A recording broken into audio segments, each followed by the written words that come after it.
দশম শ্ৰেণীৰ ছাত্ৰ ছাত্ৰীসকলে HSLC পৰীক্ষাত অৱতীৰ্ণ হ'বলৈ যাই আছে গতিকে আচাৰ্যসকলে তেওঁলোকক আশীৰ্বাদ প্ৰদান কৰিবলৈ এই সভাটো পাতিছে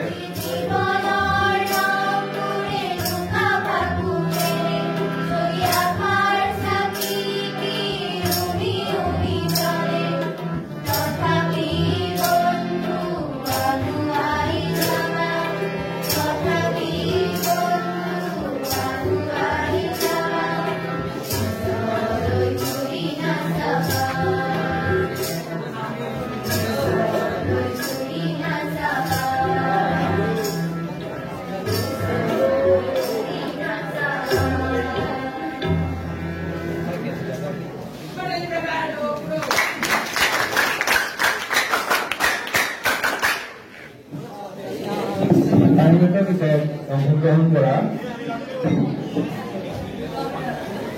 আটাইলৈ ধন্যবাদ জ্ঞাপন কৰিছো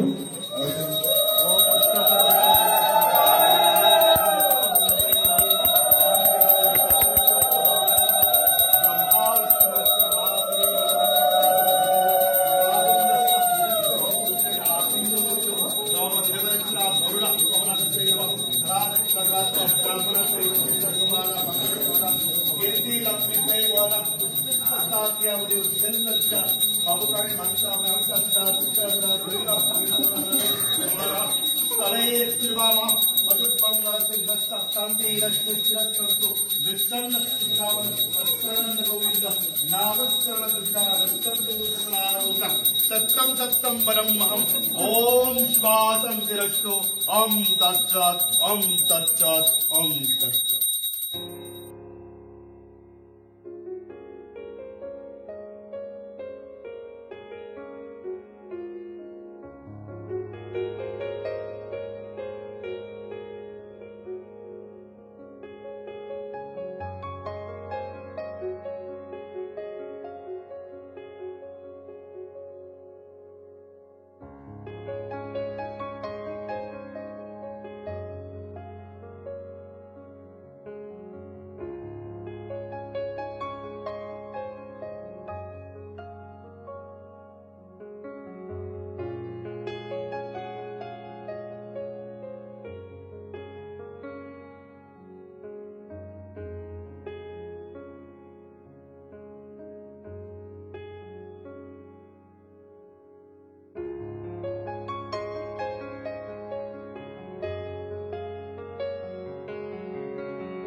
আপোনালোকৰ মাজৰ পৰা হয়তো বহুতে ভাবি আছে যে কোনোবাই হয়তো হাইস্কুল পৰীক্ষাৰ পিছত কোনোবাই আৰ্টছ পঢ়িব, কোনোবাই হয়তো কমাৰ্চ পঢ়িব, কোনোবাই হয়তো চায়েন্স পঢ়িব। কিন্তু এনেকুৱা হ'ব নালাগে যে মোৰ চায়েন্স পঢ়িবলৈ মন আছিলে কিন্তু মই বেছি পাৰ্চেণ্টেজ নোপোৱাৰ কাৰণে মই এতিয়া আৰ্টছ পঢ়িব লগা হ'ব। গতিকে তেনেকুৱা ধৰণৰ মানসিকতা এটা আমাৰ মাজত গঢ় লৈ উঠিব নালাগে।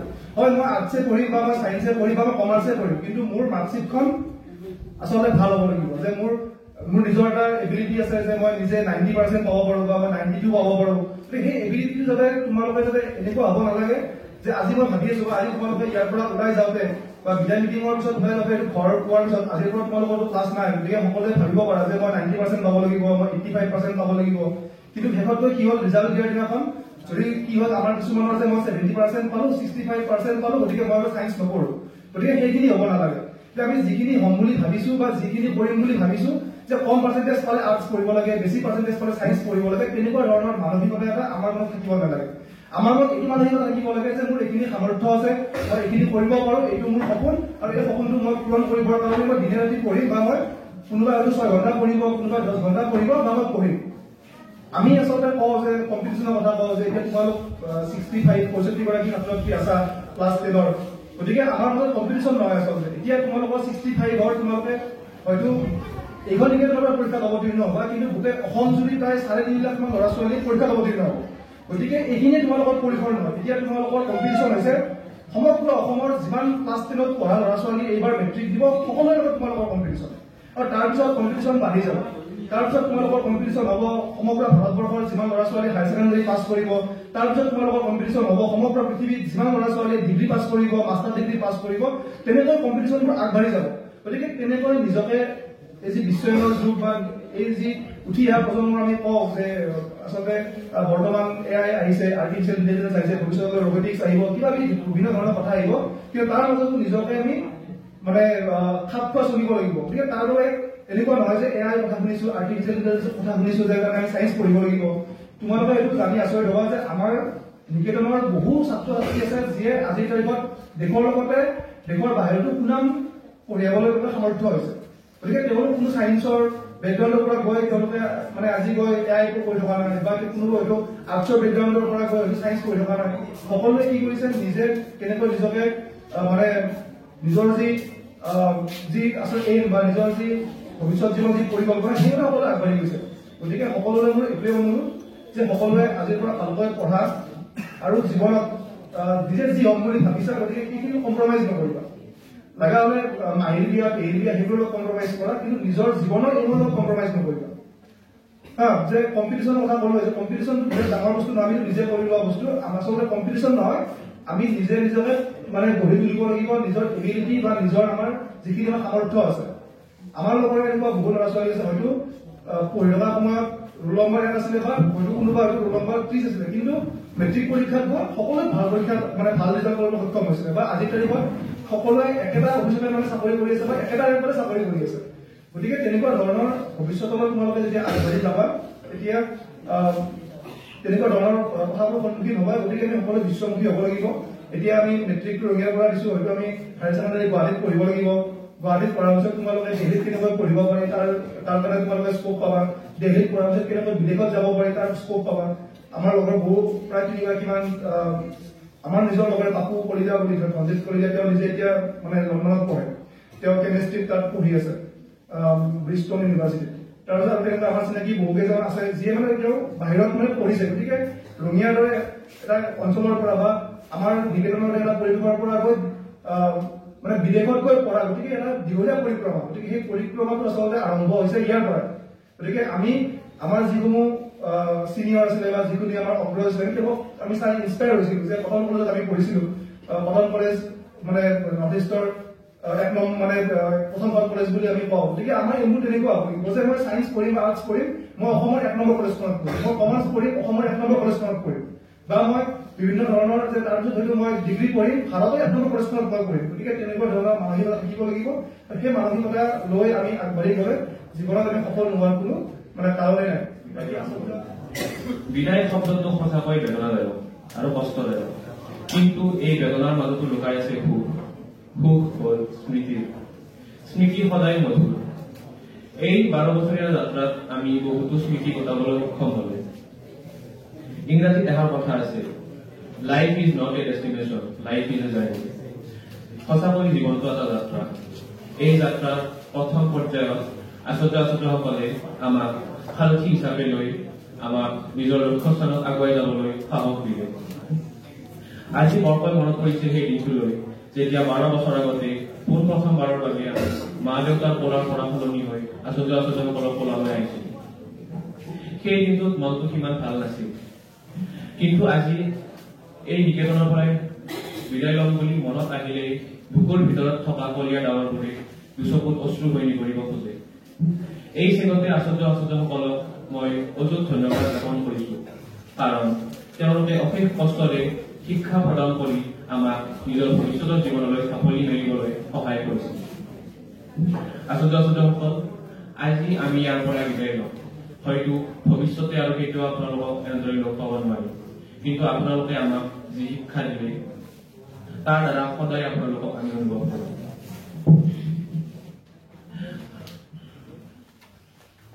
আচাৰ্যসকল, আজি আমি প্ৰতিজ্ঞাবদ্ধ হৈছো যে ইগলে যেনেকৈ ধুমুহাৰ সৈতে নপলাই তাৰ সৈতে যুদ্ধ কৰে, আমিও নিজৰ জীৱনত অহা বিভিন্ন সমস্যাৰ সৈতে আপোনালোকৰ দিয়া জ্ঞান আৰু সাহসৰ জৰিয়তে যুদ্ধ কৰিম। আপোনালোকে দিয়া এই সাহসৰে পৰিণাম যে আজি মই ইয়াত থিয় হৈ এনেদৰে কথা ক'ব পাৰিছো। শেষত যদি অজানিতে কেতিয়াবা মোৰ দ্বাৰা আপোনালোকৰ মনত কিবা কষ্ট পোৱা কাম হৈছে, তাৰ বাবে মই ক্ষমা প্ৰাৰ্থী। লগতে আপোনালোকৰ দীৰ্ঘায়ু, সুস্বাস্থ্য আৰু নিকেতনৰ উত্তৰোত্তৰ কামনা কৰিম। আপোনালোকৰ আশীৰ্বাদ আৰু নিকেতনৰ পদজলি ফিৰত লৈ মই মোৰ আজিৰ সমস্ত বক্তৃত্ব কামনা কৰিছো। জয়তু শংকৰদেৱ ৰঙিয়াটা, জয়তু বিদ্যাভাৰতী। ধন্যবাদ। বৃত্ত এটা আঁকিলে যেতিয়া বৃত্তটো সম্পূৰ্ণ হবৰ হয়, তেতিয়া ৰেখাডাল ভ্ৰমণ কৰি থকা মূৰটো এৰি থৈ অহা মূৰটোৰ ওচৰ চাপি আহে। আমাৰ জীৱনটোৰ ক্ষেত্ৰতো একেই। আমাৰ স্কুলীয়া জীৱনৰ বৃত্তৰ আৰম্ভণি ঘটিছিল আমাৰ চকুৰ টকাৰ দ্বাৰা, আৰু যেতিয়া আচাৰ্যসকলৰ মৰম চেনেহত লালিত পালিত হৈ ইয়াত থাকিবলৈ পালো, আৰু আজি যেতিয়া এই বৃত্তৰ শেষ মুহূৰ্ত আহি পালে, এই নয়ন ধাৰা বোৱাই আমি আকৌ যাবলৈ ওলাইছো। কিন্তু ইচ্ছা আছিল ইয়াত থকাৰহে। আজিৰ এই সভাত পৰম্পৰাগতভাৱে আমাক বিদায় দিয়াৰ কথা কোৱা হৈছে যদিও এই বিদায় আনুষ্ঠানিক বিদায়হে। মনৰ পৰা বিদায় দিয়াটো কেতিয়াও সম্ভৱ নহয়।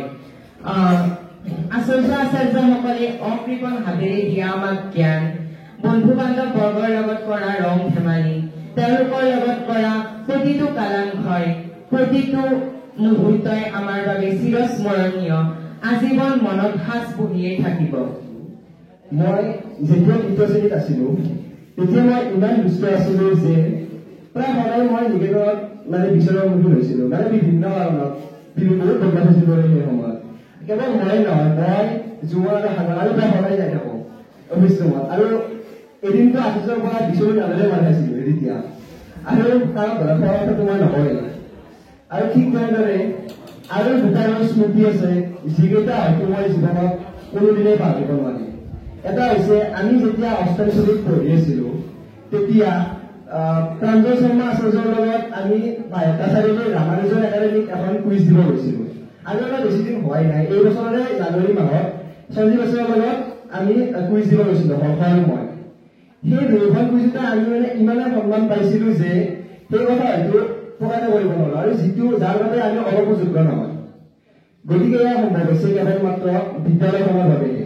শ্ৰদ্ধাৰ আচাৰ্যসকল, আপোনালোকৰ সেই ত্যাগ কষ্ট কেৱল ধন্যবাদেৰে প্ৰকাশ কৰিব নোৱাৰে। আপোনালোকে আমাক শিকালে সত্য কি, অসত্য কি আৰু সামাজিক দায়বদ্ধতা। আপোনালোকে আমাক ভৱিষ্যতে উচ্চ শিক্ষাৰ বাবে যাবলৈ পথ দেখুৱালে। গতিকে শেষত মই যদিও আমি আগলৈ যাবলৈ ওলাইছো, তথাপিও এই আগলৈ যাবলৈ ওলোৱা সুখতকৈ দুখ লাগিছে এইবাবেই যে হয়তো আমি আৰু কোনোদিনে আপোনালোকৰ ক্লাছ কৰিব নোৱাৰিম। জানিয়ে হওক বা নাজানিয়ে হওক কৰা ভুলৰ বাবে আপোনালোকৰ পৰা গালি খাব নোৱাৰিম। শেষত মোৰ এটা কথা ৰমাকৃষ্ণৰ এষাৰি বাক্য মনলৈ আহিছে সেই বাক্যশালী দ্বাৰা মই আজি মই চমু বক্তৃতাৰ সামৰণি মাৰিবলৈ ওলাইছো। তেওঁ কৈছিল miles to go before I sleep, অৰ্থাৎ আমাৰ লক্ষ্যস্থান পাবলৈ এতিয়াও বহুত বাকী আছে। আমি থমকি দিলে নহ'ব, সদায় আগুৱাই যাব লাগিব। এইখিনি কৈ মই মোৰ চমু বক্তব্যৰ সামৰণি মাৰিছো। ধন্যবাদ। যোৱা 12 বছৰ এতিয়া বহুত সোনকালে যোৱা যেন লাগিছে। আগতে ভাবিছিলো কেতিয়া আমি দশম পাম, কেতিয়া আমি স্কুল এৰি যাম বা সেনেকুৱা ভাবিছিলো আৰু। কিন্তু এতিয়া যেতিয়া সঁচাকৈয়ে এৰিব লগা হৈছে, এতিয়া মনত বহুত কষ্ট পাইছো। আচলতে আমি চিৰদিনৰ কাৰণে এইখন স্কুলৰ পৰা বিদায় লোৱা নাই। আমি আকৌ আহিম ইয়ালৈ বিভিন্ন অনুষ্ঠানত, কিন্তু আমি সকলো থাকিম। যদিও সেই সময়ত শ্ৰেণীকোঠাত যিটো পৰিৱেশ থাকে সকলোৱে একেলগে বহাৰ, সেই পৰিৱেশটো আমি আকৌ নাপাম। আমি পিছলৈ আকৌ বহুতো শ্ৰেণীকোঠা পাম, কিন্তু তাত হয়তো আজিৰ এই 12 বছৰীয়া বন্ধুত্বৰ থকা এই বন্ধুসকলক নাপাম। 12 বছৰীয়া বন্ধুত্ব যিমান গাঢ়, হায়াৰ ছেকেণ্ডাৰী বা ডিগ্ৰীত হয়তো সিমান গাঢ় হৈ নুঠিব। আজিৰ পৰা হয়তো নিকেতনৰ প্ৰত্যেকটো বস্তুৱে আমাৰ মনত বাৰে বাৰে আহি থাকিব। প্ৰাৰ্থনা, পুষ্পাঞ্জলি, ভোজন মন্ত্ৰ, বন্দে মাতৰম, কৰতালি, এই শব্দবোৰে আমাক বাৰে বাৰে আমনি কৰিব, কাৰণ বহুতো স্মৃতি এইবোৰৰ লগত জড়িত হৈ আছে। আমি সেইখন স্কুলত মানে নিকেতনৰ পুৰণি চৌহদত 7.5 বছৰ আছিলো আৰু 6ষ্ঠ শ্ৰেণীৰ আধাতে আমি এইখন স্কুললৈ আহিছিলো। বিশেষকৈ সেইখন স্কুলত আমাৰ বেছি স্মৃতি জড়িত হৈ আছে। ৰাতিপুৱা স্কুল গৈ পোৱাৰ পাছতে প্ৰাৰ্থনাত প্ৰথমতে শাৰী পাতিবৰ কাৰণে দৌৰিছিলো। আগত হবৰ কাৰণে সকলোৰে ঠেলা ঠেলি লাগিছিল। তাৰোপৰি মই আৰু এটা স্মৃতি প্ৰকাশ কৰিব বিচাৰো যে আমি যেতিয়া 5ম শ্ৰেণীত আছিলো, তেতিয়া আমাৰ স্কুলত এবাৰ বানপানী হৈছিল আৰু আমাৰ ৰুমত মানে পানী সোমাই গৈছিল। আৰু সেই দিনটো আমাৰ মানে এনেকুৱা ভাল লাগিছিল আৰু যে একোলেন যেন লাগিছিল সিদিনা। কিন্তু মোৰ মানে মনটো এনেকুৱা লাগে কেতিয়া মাতিব, তাৰমানে বাজেট বনোৱাৰ পৰা পিকনিকত যোৱা হওক চবতে আগবঢ়াই দিছো। মই এইখিনি নেতৃত্ব ল'ব পৰা এইখিনি সময়ত হৈছো কেৱল তেওঁলোকৰ বাবে। আমি সৰুতে কেনেকে অন্তৰ্মুখত প্ৰথম যেতিয়া আহিছিলো মই স্কুলত, সিদিনা মোৰ লাগিছিল আজি মা আহি কেতিয়া লৈ যাব সোনকালে। কিন্তু বেছিদিন মই নকওঁ, ইমান সময় মোক লগা নাছিল। এসপ্তাহৰ ভিতৰতে মই আচুৰ্যখিনিৰ লগত বহুত লৈ গৈছিলো। আমাৰ দেৱযানী বাইদেউ 1st ক্লাছ পাইছিল। বাইদেউক মানে সদায় কৈছিলো, বাইদেউ আপুনি কপালত আহিবচোন, চুলি কিবা মিলি নাহিব। সদায় কৈছিলো বাইদেউ। একদম এনেকুৱা আছিল যে নিকেতনখনে ঘৰ হব। এসপ্তাহ পিছতে মোৰ এনেকুৱা লাগিছিল কেতিয়া স্কুলত যাম। তাৰমানে সৰুতে হয়তো মই কম আমি হয়তো মা দেউতাতকেও বেছি সময় বাইদেউহঁতৰ লগত কটাইছো। সৰস্বতী বাইদেউ ছবি আঁকা শিকাইছিল। বাইদেউ তাৰমানে গাই ন, মই তেতিয়া গান ইমান গাব নাজানিছিলো, তথাপিও বাইদেউ গান গাব দিয়ে। বাইদেউৰে গান গাই গাই এতিয়া অকল কালাৰৰ গোৱাৰ শব্দ আহিছে। তাৰে পিছত আমি ডাঙৰ হলো, এইখন স্কুলত আহিলো। 7-6 মান পালো। তেতিয়া তাৰমানে মই যদি কওঁ ন, মিছ কৰাৰ ভিতৰত এটা স্মৃতি একদম স্মৰণীয়। মই কিজানি এনেকুৱা গালি খোৱা বেলেগ কাম কৰা নাই। এদিন মাত্ৰ গালি খাইছিলো। একদিন সূৰ্য ক্লাছ আছিলে, আমি বহি আছো। মই মানে টিফিন অনা নাই, মোৰ নিদৰ্শনে আনিছিলে, নিদৰ্শনে বুট আনিছে। মই কৈছো কি আচুৰ্য দেখা নাই, খাই লওঁ দে। আচুৰ্যটো দেখিলে, এতিয়া আচুৰ্য থিয় কৰাই কেনে আচুৰ্য খং কৰাই নাই, সিদিনাই মোক খং কৰিছে। কৈছে হয়তো তুমি ওলাই যোৱা, নহয়বা মই ওলাই যাম। তাৰপিছত আছো সুধিছে আৰু কোনে কোনে খাইছে না। মই বাৰু নকলো, সিহঁতে কোৱা বুলি। সিহঁতে কি কৰিছে, বুটকেইটা তলত পেলাই দিছে। মই ধৰাতে কৰিলো তাৰপিছত। আৰু যদি মই যোৱাৰ সময়ৰ কথা কওঁ, এইটো কথা মনত পৰিব যে ৰাতিপুৱা স্কুলত আহিয়ে দৌৰা দৌৰি লাগে। কেতিয়া তাৰমানে বাতৰিটো লিখিব যাব পাৰো, আহি পেলাই দেখুৱাৰ মোৰ চিন্তাই নাই। যাব লাগে আৰু বাতৰিটো লিখিব লাগে। এইটোৱে বাতৰিটো লিখিলো। তাৰপিছত আহিলো এইবাৰ সঞ্জীৱ সূৰ্যই আহিয়ে মুঠালৈ যিটো হাঁহি মাৰে সেইটো গম পাওঁ আৰু আচুৰ্য আজি মোৰ ভালে হৈছে আচুৰ্যটো খং নকৰে ভালকে যাব তাৰপিছত আচুৰ্যই আমাক ভৱিষ্যত জীৱনৰ যিখিনি কথা কয় সেইখিনিৰ পৰা আমি বহুত উপকৃত হৈছো এতিয়া এইটো কথাই বেয়া লাগে যে আৰু হয়তো আচুৰ্যৰ এনেকুৱাকৈ লগ নাপাওঁ আচুৰ্যৰে কথাখিনিও শুনিব নাপাওঁ আৰু কিবা এটা মনত আহিলে ন আগতে এইটো কথা ভাবো এবাৰ দেৱযানী বাইদেউ সুধিলো বাইদেউ এবাৰ কি কয় আৰু কিবা এটা সমস্যা হলে আজি আমাৰ ডেকা আচুৰ্য অহা নাই কিন্তু মই কম কিবা এটা সমস্যা হলে ভাবিব নালাগে একবাৰো নাভাবো ডাইৰেক্ট ডেকা আচুৰ্য যাতে এইটো আশা যে আছে কিবা এটা দিব আৰু ৰঘুনাথৰ ক্লাছতো কিমান গালি খাইছো হিচাপে নাই গ্ৰামাৰৰ কাৰণে যিদিনা আচুৰ্য আগদিনা কয় কালি গ্ৰামাৰ সুধিম ঘৰত যায়ে কিতাপ গ্ৰামাৰ অকল গ্ৰামাৰ আৰু চবকে কৈ তহঁতেও উলিয়াই দেই নোৱাৰিলেও কৈ দিব লাগিব এইবিলাক স্মৃতি আৰু আমি নাপাওঁ সময়ক কোনেও নিয়ন্ত্ৰণ কৰিব নোৱাৰে হেৰুৱা সময় কোনেও ঘূৰাই পাব নোৱাৰে কিন্তু কিছুমান বিশেষ সময়ত ঘটা ঘটনাবোৰ আমাৰ মনত স্মৃতি হৈ ৰয় আৰু স্মৃতিবোৰ ঘূৰাই পাব পাৰি স্মৃতিবোৰৰ কিছুমান স্মৃতি বেদনাদায়ক আৰু কিছুমান আনন্দদায়ক মোৰ মনত এই স্কুলীয়া জীৱনৰ স্মৃতিবোৰ সদায় আনন্দদায়ক আৰু আমোদজনক হৈ ৰয় সৰুৰে পৰা একেলগে পঢ়া শুনা খেলা ধূলা কৰি অহা বন্ধু বান্ধৱীবোৰক জানো এনেদৰে এৰিব বা পাহৰিব পাৰি কিমান মৰমেৰে আৰু যত্নৰে উপযুক্ত শিক্ষাৰ লগতে খেলা ধূলা আৰু নাচ গান শিকোৱা অতিশয় শ্ৰদ্ধাৰ আচাৰ্য বাইদেউসকলকো কেনেকৈ পাহৰিম সেয়েহে নিকেতনত শিকোৱা ভদ্ৰতা শিষ্টাচাৰ ভাল গুণসমূহ সদায় অনুকৰণ কৰিবলৈ চেষ্টা কৰিম যাতে ভৱিষ্যতে সকলোৱে গম পায় যে এসময়ত মই শংকৰদেৱ শিশু নিকেতনৰ এগৰাকী ছাত্ৰী আছিলোঁ নিকেতনত সৰুৰে পৰা কৰি অহা কিছুমান কাম যে এতিয়া অভ্যাসত পৰিণত হৈছে যেনে ৰাতিপুৱা স্কুললৈ গৈ প্ৰাৰ্থনা কৰা খোৱাৰ আগতে ভোজন বন্ধ কৰা আচাৰ্য শ্ৰেণীগৃহত সোমালে বা ওলাই গ'লে নমস্কাৰ দিয়া আদি এইবোৰ অভ্যাস ইমান সোনকালে কৰাটো যেন কঠিন হ'ব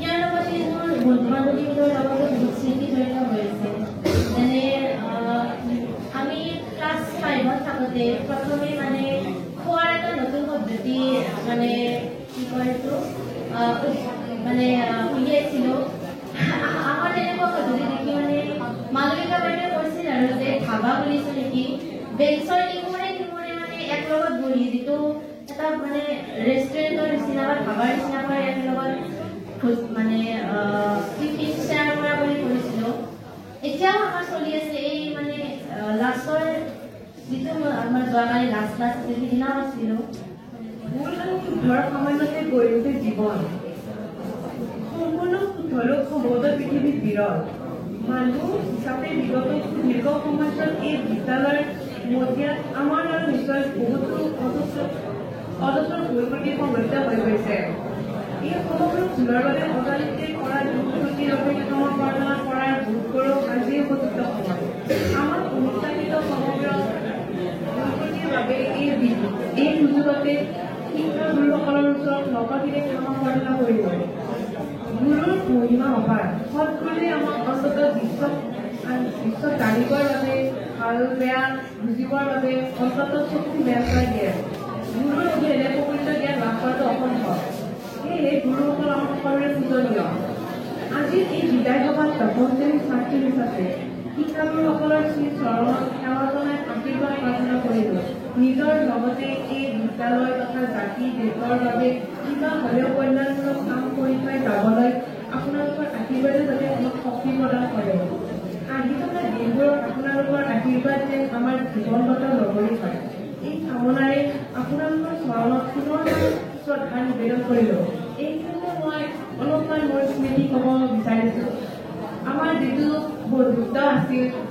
যিটো আমাৰ গেং আছিল আৰু সেই গেমটো মাজতে আমাৰ চুৰব ভিতৰত আহি গৈছিল একদম মানে এনেকুৱা কাজিয়া লাগিছিল মানে কোনেও কাকো দেখিব নোৱাৰা হৈ গৈছিলো মানে এনেকুৱাও নাপাওঁ মানে মোক দেখিলে ঘূৰাই দিওঁ আৰু এনেকুৱা হৈ গৈছিল কিয় হৈছিল নাজানো কিন্তু আগতে আমাৰ সেই কাজিয়াখন ঠিক কৰিছে তাৰপিছত আকৌ সি আগৰ বন্ধুত্ব গঢ়ি উঠিছে আৰু ইমানটো জুবলি হৈ গৈছে আমাৰ ধাবাখনটো কেতিয়াও নকওঁ আৰু মানে ইটো ৰুমৰ পৰা সিটো ৰুমলৈ আমি যাওঁ মানে টিফিন লৈ যাওঁ আৰু আমাৰ নিজৰ টিফিন দিয়া লৈ সেই টিফিনতে আমৰ টিফিনটো কি আনিছে তাই কি আনিছে সেই টিফিনটো মানে বেগৰ পৰা লৈ পিনে খাওঁ আৰু কোনো তাই গমেই নাপায় বিশেষকৈ নিজৰ মানে নিজে পোলাও আনিছিলে আৰু বাপৰে কেনেকৈ মাখিব লাগে আৰু তাই পোলাও আনিছে নৱম শ্ৰেণীৰ ছাত্ৰ ছাত্ৰীসকলৰ লগত তেওঁলোকৰ এক সুসম্পৰ্ক গঢ়ি উঠিছিল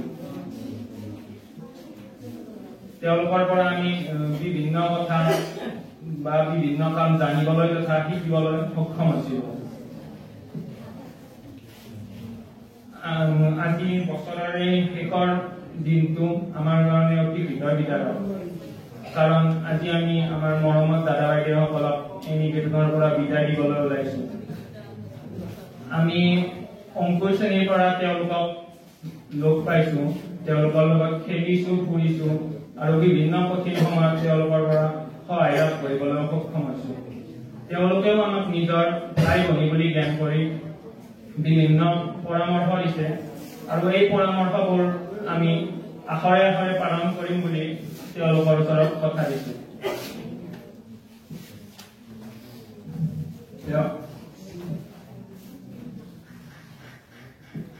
আজি যদি অজানিতে কেতিয়াবা মোৰ দ্বাৰা বা আমাৰ দ্বাৰা কিবা ভুল ভ্ৰান্তি হৈছে তেওঁলোকে আমাক ক্ষমা কৰি দিয়ক আৰু যদিও আজি আমি তেওঁলোকক বিদায় দিম তথাপিও যদি কেতিয়াবা আমাক বাটে ঘাটে বা অন্য কৰবাত লগ পায় তেতিয়া নিজ ভাই ভণ্টি বুলি ভাবি আমাক মাত খাত দিবলৈ নাপাহৰিবা সকলোকে নমস্কাৰ জনাইছো মই নৱম শ্ৰেণীৰ ছাত্ৰী শ্ৰীযুতা কাশ্যপ আজিৰ এই আশীৰ্বাদ সভাত মোৰ বক্তৃতা স্বৰূপে দুআষাৰ ক'বলৈ যত্ন কৰিছো কৰবাত ভুল ভ্ৰান্তি হ'ব পাৰে তাৰ বাবে মই আগতীয়াকৈ ক্ষমা প্ৰাৰ্থী বেলি উদয় হলে অস্ত যাবই আৰু যাত্ৰা আৰম্ভ হলে সামৰণি পৰিব এই কথা যুক্তাৰ্থে যোৱা 12টা বছৰ অতিক্ৰম কৰাৰ অন্তত আজি আমাৰ বিদ্যালয়ৰ 10ম শ্ৰেণীৰ বিদায় মুহূৰ্ত আহি পাইছে যোৱা 12টা বছৰে মোৰ অগ্ৰজ 10ম শ্ৰেণীৰ দাদা বাইদেউসকলে আমাৰ বিদ্যালয়খনক ফুটমুখী বেলিটোৰ দৰে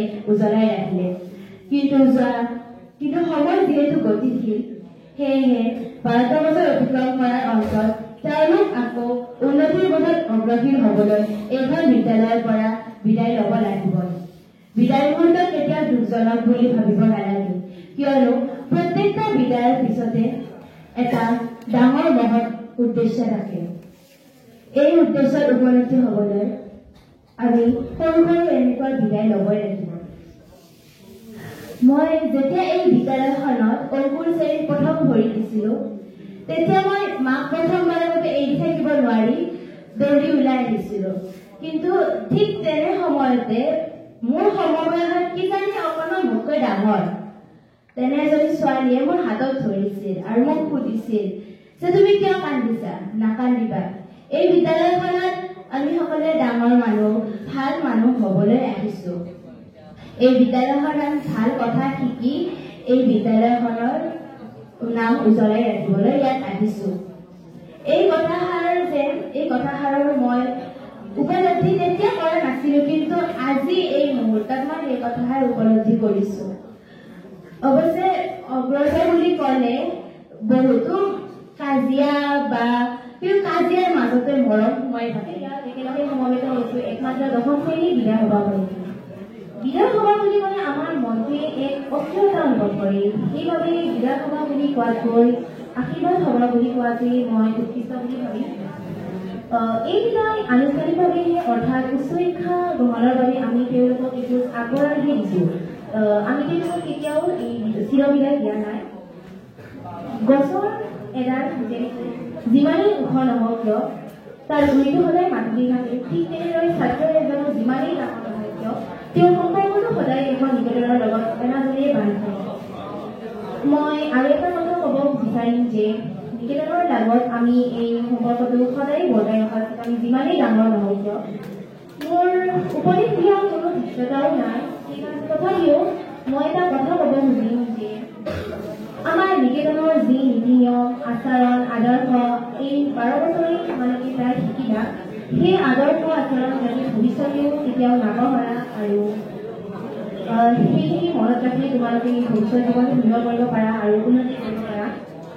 তোমালোকৰ লগত এই যিমানকেইটা বছৰে মই অতিক্ৰম কৰিলোঁ, হাঁহি ধেমালি কৰি ফূৰ্তি কৰি, সেই বছৰকেইটাতে যদি অজানিতে কেতিয়াবা মোৰ কাৰোবাকে বেয়াকৈ কোৱা গৈছে, মকলদৰীয়া কথাও কোৱা গৈছে, কাৰোবাৰ লগত দুখো দিছোঁ যদি, তাৰ বাবে মই ক্ষমা প্ৰাৰ্থী। আৰু লগতে মই তোমালোকক শুভেচ্ছা জ্ঞাপন কৰিম যাতে তোমালোকে হাইস্কুল শিক্ষান্ত পৰীক্ষাত ভাল ফলাৰে উত্তীৰ্ণ হৈ পৰিয়াল তথা নিকেতনলৈ সুনাম কঢ়িয়াই অহা। আৰু শেষত এইখিনি কৈ মই মোৰ কোনো বক্তব্যৰ সামৰণি মাৰিছোঁ। যদিও মই ইমান পুৰণি ছাত্ৰ নহয়, মোৰ মাত্ৰ 3 বছৰৰ অভিজ্ঞতা আছে, তথাপিও কিছুমান অভিজ্ঞতা পাওঁ। যেনেদৰে ইয়াত অহাৰ পিছত মই এই নিকেতনৰ ত্ৰিমূৰ্তি অৰ্থাৎ হৰ্ষদ, ধৃতি আৰু ৰঞ্জনক চিনি পাইছিলোঁ। তেওঁলোকৰ পৰা বহুত কথাও জানিব পাৰিছোঁ। তদুপৰি চাইলেণ্ট ষ্টুডেণ্ট বুলি কয় আমাৰ সাগৰক, তেওঁৰ পৰা বহুত জানিছোঁ। কমলা শিকিব মই তেওঁৰ পৰাই শিকিছোঁ। আৰু বহুতো এনেকুৱা আছে যেনে জুবলি বাইদেউ, ভাৱনা বাইদেউ, ৰিয়া বাইদেউ, তেওঁলোকৰ পৰা বহুত নজনা কথা শিকিব পাৰিছোঁ। সেয়ে তেওঁলোকক মই ধন্যবাদ জনাইছোঁ। আৰু তেওঁলোকৰ সদায় মই কৃতজ্ঞ যে বহুত কথাই জানিব পাৰিছোঁ। কাৰণ মই নিকেতনত অহাৰ পিছত ইমানো মোৰ সকলোৰে লগত ইমানো মিলিব পৰা নাছিলোঁ। প্ৰথম মই 10ম শ্ৰেণীৰ ছাত্ৰসকলৰ লগতে ইমান মিলিব পাৰিছোঁ। শেষত ভৱিষ্যতে তেওঁলোকৰ পৰা গঠনমূলক পৰামৰ্শৰে নিকেতন উন্নতি হওক এই কামনা কৰি তেওঁলোকক আগন্তুক হাইস্কুল শিক্ষান্ত পৰীক্ষাৰ বাবে শুভেচ্ছা জ্ঞাপন কৰিছোঁ। ধন্যবাদ। 25টা বেটছে ইতিমধ্যে শিক্ষাৰ্থীৰে হাইস্কুল শিক্ষান্ত পৰীক্ষাত অৱতীৰ্ণ হৈ শিক্ষাৰ্থীৰে উত্তীৰ্ণ হৈছে আৰু এই হাইস্কুল শিক্ষান্ত পৰীক্ষাৰ উন্নত ফলাফলৰ জৰিয়তে নিকেতনৰ গৌৰৱ বহুগুণে বৃদ্ধি হৈছে। প্ৰতি বছৰে ছাত্ৰ ছাত্ৰীসকলে 80%তকৈ বেছি ছাত্ৰ ছাত্ৰীয়ে ডিষ্টিংশ্যন নম্বৰ লাভ কৰে, ষ্টাৰ পায়, ফাৰ্ষ্ট ডিভিজন পায়। গতিকে তাৰোপৰি এতিয়ালৈকে 14গৰাকী ছাত্ৰ ছাত্ৰীয়ে স্থান লাভ কৰিবলৈ সক্ষম হৈছে। গতিকে এই হাইস্কুল শিক্ষান্ত পৰীক্ষা ফলাফলৰ জৰিয়তে আমি নিকেতনে যথেষ্ট সুখ অনুভৱ কৰিছোঁ, আনন্দ অনুভৱ কৰিছোঁ আৰু ইয়াৰ জৰিয়তে আমাৰ নিকেতনৰ সুনাম বহুগুণে বৃদ্ধি হৈছে। গতিকে আগন্তুক সময়খিনি তোমালোকেও এই যিকেইদিন সময় আছে ফেব্ৰুৱাৰীৰ 16 তাৰিখৰ পৰীক্ষা হ'ব। গতিকে আমাৰ হাতত এই ডিচেম্বৰ মাহটো গ'লে আৰু এটা দিন আছে। গতিকে জানুৱাৰী মাহটো থাকিব, গতিকে আৰু ফেব্ৰুৱাৰীৰ 18 দিনকেইটা থাকিব। গতিকে এইকেইদিন তোমালোকে মনোযোগেৰে তাৰমানে পঢ়া শুনা কৰিবা আৰু আশা কৰিছোঁ তোমালোকৰ ফলাফল নিশ্চয় ভাল হ'ব। আমি এই মনোযোগ বঢ়াব লাগিলে আমাৰ এটা মহান লক্ষ্য লাগিব। আমাৰ লক্ষ্য কি যে আমি হাইস্কুল শিক্ষান্ত পৰীক্ষাত ভাল ফলাফল প্ৰদান কৰিম। সকলো ছাত্ৰ ছাত্ৰীৰে যোগ্যতা আছে, প্ৰতিভা আছে। গতিকে আমি অলপ মনোযোগ যদি দিওঁ তেতিয়া আমি নিশ্চয় ফলাফল ভাল হ'ব। আৰু এই আমাৰ কিছুমান ছাত্ৰ ছাত্ৰীয়ে যি পৰীক্ষা আশা কৰাৰ দৰে ফলাফল আশা কৰাৰ দৰে নহয়, তাৰ বিভিন্ন ধৰণৰ কাৰণ আছে। কিছুমান তাৰমানে কি হয়, কিছুমান ইংৰাজীত ডিষ্ট্ৰাকশ্যন বুলি কয়, যে কিছুমানে আমাক তাৰমানে বাধা দিয়ে। কেনেকুৱা যে আমি পঢ়ি আছো যদি মোৰ কাষত থকা মোবাইলটো যদি মোবাইলৰ পৰা যদি বাৰে বাৰে নটিফিকেশ্যন পাই থাকো, মোবাইলৰ পৰা যদি মেছেজ পাই থাকো, গতিকে আমি কি কৰিব লাগে, এই ডিষ্ট্ৰাকশ্যন বিলাক বিশেষকৈ আমি এইবিলাক কি কৰিব লাগে, চুইচ অফ কৰি পঢ়া ৰুমতে ৰাখিব নালাগে, অন্য ৰুমত তুমি ৰাখিবা। আমাৰ মোবাইল এইকেইদিন মোবাইল থেকেই কৰিবা তোমালোকে। তাৰোপৰি পঢ়াৰ কাৰণে যিটো পৰিৱেশ, পঢ়া ৰুমটোৰ যিটো পৰিৱেশ, সেই পৰিৱেশটো ভাল হ'ব লাগে। গতিকে তাৰোপৰি ওচৰত যদি কোনোবাই টিভি চাই থাকে, কোনোবাই যদি কথা বতৰা পাতি থাকে, কোনোবাই যদি ডাঙৰকৈ কথা পাতি দিওঁ, ঘৰত আমাৰ ডিষ্টাৰ্ব হয়। এনেকুৱা পৰিৱেশ তোমালোকে যদি ঘৰত অলপ মা দেউতাক কৈ দিয়া, তেতিয়া নিশ্চয় এটা সুস্থ পৰিৱেশ আমাৰ বিৰাজ কৰিব আমাৰ নিজৰ পৰিয়ালবিলাকত। আৰু আমি সময়ত যদি সৎ ব্যৱহাৰ কৰো, আমি যিমানবিলাক মহাপুৰুষ দেখিছো, এনে মহাপুৰুষ হোৱা নাই। তেওঁলোকে সময়ৰ সৎ ব্যৱহাৰ কৰিছে। গতিকে আমি এই আগন্তুক সময়ৰ সদ্ব্যৱহাৰ কৰিব লাগিব। এইকেইদিন তোমালোকৰ পৰীক্ষা প্ৰি বোৰ্ড পৰীক্ষাৰ মতে ব্যস্ত হৈছিলা, গতিকে কালিৰ পৰা কালি বিহু বা এইবিলাক অলপ বাদ দিব লাগিব। গতিকে পঢ়া শুনাত তোমালোকে অলপ মনোযোগ দিয়া। নিজৰ যিটো মহান লক্ষ্য, সেই লক্ষ্যত উপনীত হ'ব লাগিলে তোমালোকে অলপ কষ্ট কৰিব লাগিব। তাৰোপৰি আমি জ্যেষ্ঠসকলৰ প্ৰতি যিটো ভক্তি, গুৰুৰ প্ৰতি যি ভক্তি, সেই ভক্তিটো আমাৰ থাকিব লাগিব। আমি ডাঙৰক আমি শ্ৰদ্ধা কৰা, এই যিটো আমি নিকেতনৰ পৰা যিখিনি সংস্কাৰ পাইছো, এই সংস্কাৰখিনি তোমালোকৰ যাতে কামত আহে, কামত লগাব তোমালোকে। আৰু যেনেকুৱাকৈ আমি যাই থাকোঁতে কেতিয়াবা আমি স্পীড ব্ৰেকাৰ পাওঁ, তেতিয়া আমি গাড়ীখন স্পীড কমাই দিব লগা হয়। তোমালোকক কৰি থাকোঁতে কিবা যদি সকলোজা লাগে, তোমালোকে বুজি নোপোৱা, আচৰ্যাসকলক তোমালোকে ফোনযোগে জনাব পাৰিবা। আচৰ্যাসকলে ঘৰত যাব যে মই অংকৰ হেৰিটো বুজি নাপাওঁ, অংকৰ এই প্ৰব্লেম এটা আছে, গ্ৰামাৰৰ কিবা বুজি পোৱা নাই, অসমীয়া যিকোনো বিষয় তোমালোকে আচৰ্যাসকলক সহযোগ ল'বা। আৰু আমি তেতিয়া ভাল পাম যে তুমি মনোযোগেৰে পঢ়া শুনা কৰিছা। তাৰোপৰি পঢ়াত ভাল ফলাফল হ'ব লাগিলে আমি কিছুমান যি উপসৰ্গ আছে, কিছুমান যেনেকৈ আমি যিটো ছ'চিয়েল মিডিয়া, ফেচবুক, ইনষ্টাগ্ৰাম, এইবিলাকৰ পৰা আমি দূৰত থাকিব লাগিব।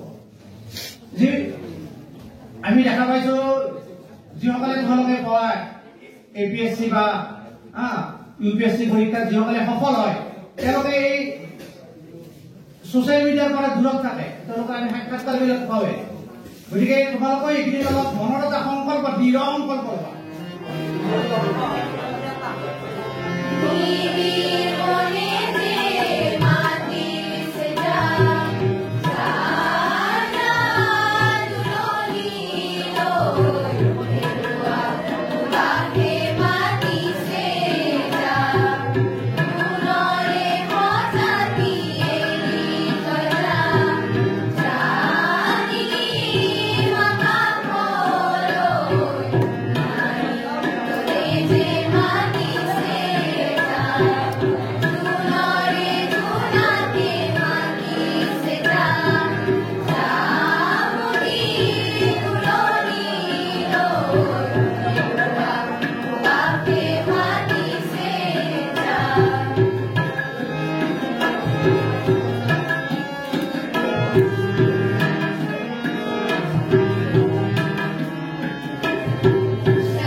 অলপমান দালিটো থৈ তুমি ভাতটো ল'বা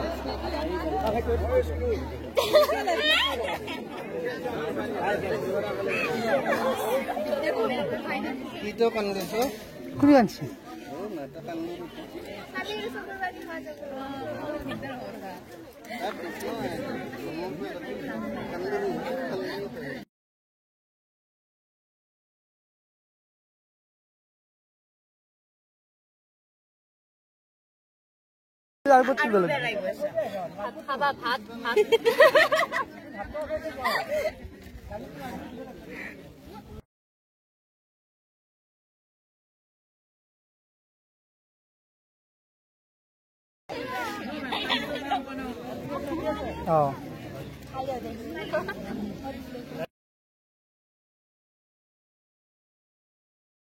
আমি স্টাইলত খাও তুমি স্টাইলত আমার সাইলেন্ট বয়